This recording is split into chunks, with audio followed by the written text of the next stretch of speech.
Capitan Blood, Chapter 1, The Messenger. Peter Blood, Bachelor of Medicine and several other things besides, smoked a pipe and tended the geraniums boxed on the sill of his window above Water Lane in the town of Bridgewater. Sternly disapproving eyes considered him from a window opposite, but went disregarded.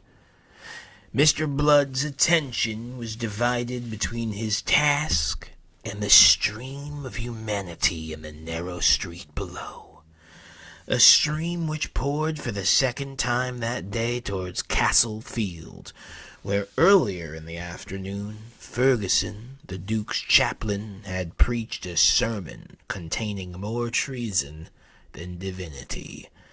These straggling, excited groups were mainly composed of men with green bows in their hats and the most ludicrous of weapons in their hands. Some, it's true, shouldered fowling pieces, and here and there a sword was brandished, but more of them were armed with clubs, and most of them trailed the mammoth pikes fashioned out of scythes, as formidable to the eye as they were clumsy to the hand. They were weavers, brewers, carpenters, smiths, masons, bricklayers, cobblers, and representatives of every other of the trades of peace among these improvised men of war. Bridgewater, like Taunton, had yielded so generously of its manhood to the service of the bastard Duke, that for any to abstain whose age and strength admitted of his bearing arms was to brand himself a coward or a papist. And yet Peter Blood, who was not only able to bear arms, but trained and skilled in their use, who was certainly no coward, and a papist only when it soothed him, tended his geraniums and smoked his pipe on that warm July evening as indifferently as if nothing at all were afoot. One other thing he did, too. He flung after those war-fevered enthusiasts a line of Horace, a poet for whose work he had early conceived an inordinate affection. Quo scelesti ruitis? And now perhaps you guess why the hot, intrepid Blood, inherited from the roving sires of his Somersetshire mother, remained cool amidst all this frenzied, fanatical heat of rebellion. Why the turbulent spirit which had forced him once from the sedate academical bonds his father would have imposed upon him, should now remain quiet in the very midst of turbulence. You realize how he regarded these men who were rallying to the banners of liberty, the banners woven by the virgins of Taunton, the girls from the seminaries of Miss Blake, Mrs. Musgrove, who, as the ballad runs, had ripped open their silk petticoats to make colors for King Monmouth's army. That Latin line, contemptuously flung after them as they clattered down the cobbled street, reveals his mind. To him they were fools rushing in wicked frenzy upon their ruin. You see, he knew too much about this fellow Monmouth and the pretty slut who had borne him to be deceived by the legend of legitimacy on the strength of which this standard of rebellion had been raised. He had read the absurd proclamation posted at the cross at Bridgewater, as it had been posted also at Taunton and elsewhere, setting forth that, upon the decease of our sovereign Lord Charles II, the right of succession to the crown of England, Scotland, France, and Ireland, with the dominions and territories thereunto belonging, did legally descend and devolve upon the most illustrious and high-born Prince James, Duke of Monmouth, son and heir apparent to the said King Charles II. All that had moved him to laughter, as had the further announcement that James Duke of York did first cause the said late king to be poisoned, and immediately thereupon did usurp and invade the crown. He knew not which was the greater lie, for Mr. Blood had spent a third of his life in the Netherlands, where this same James Scott, who now proclaimed himself James II, by the grace of God and King and so on, first saw the light some 36 years ago, and he was acquainted with the story current there of the fellow's real paternity. Far from being legitimate, by virtue of a pretended secret marriage between Charles Stuart and Lucy Walter, it was possible that this Monmouth, who now proclaimed himself King of England, was not even the illegitimate child of the late sovereign. What but ruin and disaster could be the end of this grotesque pretension? How could it be hoped that England would ever swallow such a Perkin?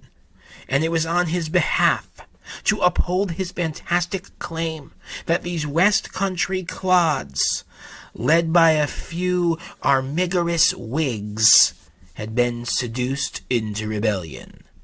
Quo scelesti ruitis. He laughed and sighed in one, but the laugh dominated the sigh, for Mr. Blood was unsympathetic, as are most self-sufficient men, and he was very self-sufficient.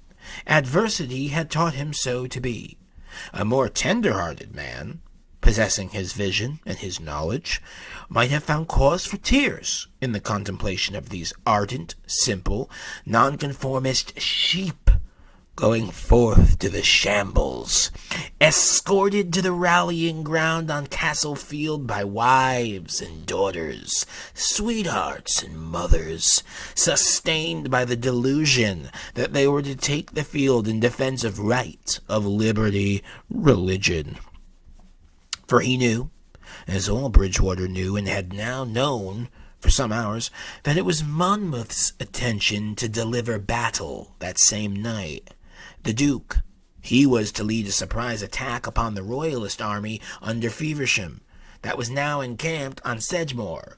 Mr. Blood assumed that Lord Feversham would be equally well informed, and if in this assumption he was wrong, well, at least he was justified of it. He was not to suppose the Royalist commander so indifferently skilled in the trade he followed. So Mr. Blood knocked the ashes from his pipe, and he drew back to close his window. As he did so, his glance traveling straight across the street met at last the glance of those hostile eyes that watched him. There were two pairs. They belonged to the Misses Pitt, two amiable, sentimental maiden ladies who yielded to none in Bridgewater in their worship of the handsome Monmouth. Mr. Blood smiled and inclined his head, for he was on friendly terms with these ladies, one of whom, indeed, had been for a little while his patient. But there was no response to his greeting. Instead, the eyes gave him back a stare of cold disdain. The smile on his thin lips grew a little broader, a little less pleasant. He understood the reason of that hostility, which had been daily growing in this past week since Monmouth had come to turn the brains of women of all ages. The Mrs. Pitt, he apprehended, condemned him that he, a young and vigorous man of a military training which might now be valuable to the cause, should stand aloof. That he should placidly smoke his pipe and tend his geraniums on this evening of all evenings, when men of spirit were rallying to the Protestant champion, offering their blood to place him on the throne where he belonged. If Mr. Blood had condescended to debate the matter with these ladies, he might have urged that, having had his fill of wandering and adventuring, he was now embarked upon the career for which he had been originally intended, for which his studies had equipped him. He was a man of medicine, not of war, a healer, not a slayer. But they would have answered him, he knew, that in such a cause it behoved every man who deemed himself a man to take up arms. They would have pointed out that their own nephew Jeremiah, who was by trade a sailor, the master of a ship, which by an ill chance for that young man had come to anchor at this season in Bridgewater Bay, had quitted the helm to snatch up a musket in defense of right. But Mr. Blood was not of those who argue. As I have said, he was a self-sufficient man. And so he closed the window, drew the curtains, and turned to the pleasant candle-lighted room, and the table on which Mrs. Barlow, his housekeeper, was in the very act of spreading supper. To her, however, he spoke aloud his thought. "It is out of favor I am with the vinegary virgins over the way," he said. He had a pleasant, vibrant voice, whose metallic ring was softened and muted by the Irish accent, which in all his wanderings he had never lost. It was a voice that could woo seductively and caressingly, or command in such a way as to compel obedience. Indeed, the man's whole nature was in that voice of his. For the rest of him, he was tall and spare, swarthy of tint as a gypsy, with eyes that were startlingly blue in that dark face, and under those level black brows. In their glance, those eyes, flanking a high-bridged, intrepid nose, were of singular penetration, of a steady haughtiness that went well with his firm lips. Though dressed in black, as became his calling, yet it was with an elegance derived from the love of clothes that is peculiar to the adventurer he had been, rather than to the staid medicus he now was. His coat was of fine camlet. It was laced with silver. There were ruffles of Mechlin at his wrists, and a Mechlin cravat encased his throat. His great black periwig was as sedulously curled as any at Whitehall. Seeing him thus, and perceiving his real nature, which was plain upon him, you might have been tempted to speculate how long such a man would be content to lie by in this little backwater of the world, into which chance had swept him some 6 months ago. How long he would continue to pursue the trade for which he had qualified himself before he had begun to live. Difficult of belief though it may be when you know his history, previous and subsequent, yet it is possible that but for the trick that fate was about to play him, he might have continued this peaceful existence, settling down completely to the life of a doctor in this Somersetshire haven. It is possible, but it is not probable. He was the son of an Irish medicus, by a Somersetshire lady in whose veins ran the rover blood of the Frobishers, which may account for a certain wildness that had early manifested itself in his disposition. This wildness had profoundly alarmed his father, who for an Irishman was of a singularly peace-loving nature. He had early resolved that the boy should follow his own honorable profession, and Peter Blood, being quick to learn and oddly greedy of knowledge, had satisfied his parent by receiving at the age of 20 the degree of Bacheloress Medicina at Trinity College, Dublin. His father survived that satisfaction by 3 months only.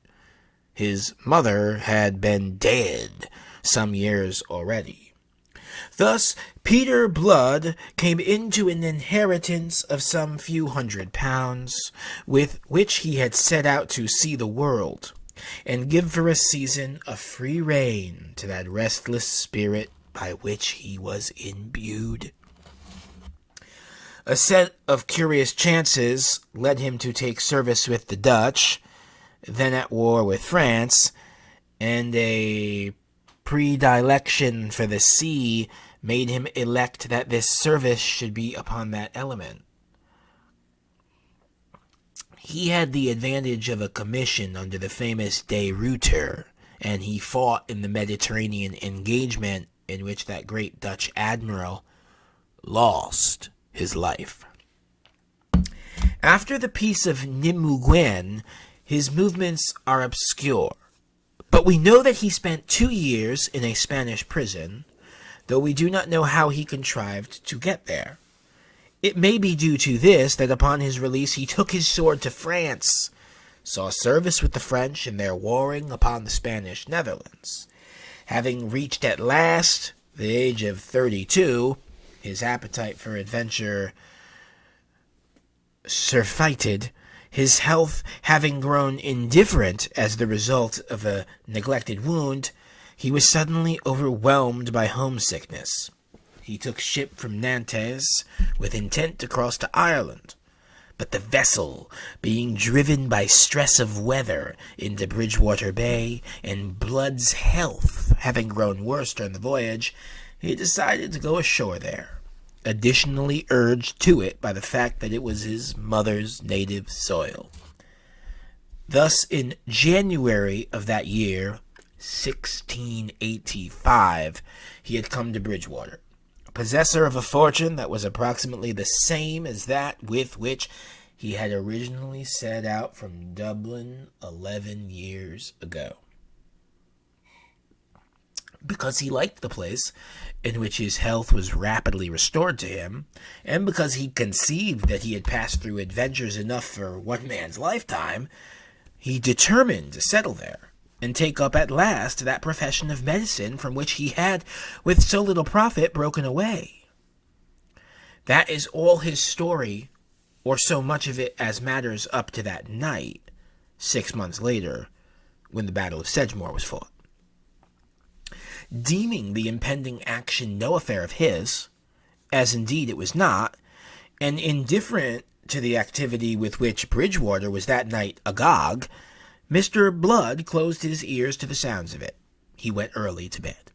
He was peacefully asleep long before 11 o'clock, at which hour, as you know, Monmouth rode but with his rebel host along the Bristol road, circuitously to avoid the marshland that lay directly between himself and the royal army. You also know that his numerical advantage, possibly counterbalanced by the greater steadiness of the regular troops on the other side, and the advantages he derived from falling by surprise upon an army that was more or less asleep, were all lost to him by blundering and bad leadership before ever he was at grips with Feversham. The armies came into collision in the neighborhood of 2 o'clock in the morning. Mr. Blood slept undisturbed through the distant boom of the cannons. Not until 4 o'clock, when the sun was rising to dispel the last wisps of mist over that stricken field of battle, did Mr. Blood awaken from his tranquil slumbers. He sat up in the bed, rubbed the sleep from his eyes, and collected himself. Blows were thundering upon the door of his house, and a voice was calling incoherently. This was the noise that had aroused him. Conceiving that he had to do with some urgent obstetrical case, he reached for bedgown and slippers to go below. On the landing he almost collided with Mrs. Barlow, new risen and unsightly in a state of panic. He quieted her cluckings with a word of reassurance, and went himself to open. There, in slanting golden light of the new-risen sun, stood a breathless, wild-eyed man, and a steaming horse. smothered in dust and grime, his clothes in disarray, the left sleeve of his doublet hanging in rags.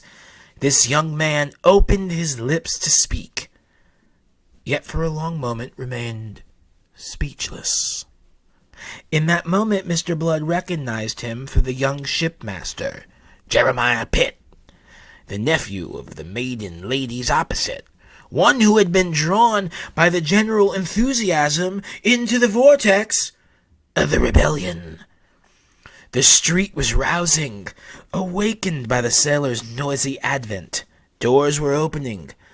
Lattices were being unlatched for the protrusion of anxious, inquisitive heads. "Take your time now," said Mr. Blood. "I never knew speed made by overhaste." But the wild-eyed lad paid no heed to the admonition. He plunged headlong into speech, gasping, breathless. "It's Lord Gildoy," he panted. "He's sore wounded at Oglethorpe's farm by the river. I bore him thither, and he sent me for you, Blood. Come away. He would have clutched the doctor and haled him forth by force, in bedgown and slippers as he was. But the doctor eluded that too eager hand. "To be sure I'll come," said he. He was distressed. Gildoy had been very friendly, a generous patron to him since his settling in these parts, and Mr. Blood was eager enough to do what he now could to discharge the debt, grieved that the occasion should have arisen, and in such a manner, for he knew quite well that the rash young nobleman had been an active agent of the Duke's. "To be sure I'll come, but first give me leave to get some clothes and other things that I may need." "There's no time to lose." "Be easy now. I'll lose no time. I tell ye again, ye'll go quickest by going leisurely. Come on in. Take a chair." He threw open the door of a parlor. Young Pitt, he waved aside the invitation. "I'll wait right here. Make haste in God's name." So Mr. Blood went off to dress and to fetch a case of instruments. Questions concerning the precise nature of Lord Gildoy's hurt could wait until they were on their way. Whilst he pulled on his boots, he gave Mrs. Barlow instructions for the day, which included the matter of a dinner he was not destined to eat. And when at last he went forth again, Mrs. Barlow clucking after him like a disgruntled fowl, he found young Pitt smothered in a crowd of scared, half-dressed townsfolk, mostly women, who had come hastening for news of how the battle had sped. The news he gave them was to be read in the lamentations with which they disturbed the morning air. At sight of the doctor, dressed now and booted, the case of instruments tucked under his arm, the messenger disengaged himself from those who pressed about, shook off his weariness, and the two tearful aunts that clung most closely, he seized the bridle of his horse and climbed to the saddle. "Come along, sir," he cried. Mount behind me." Mr. Blood, without wasting words, did as he was bidden. Pitt touched the horse with his spur.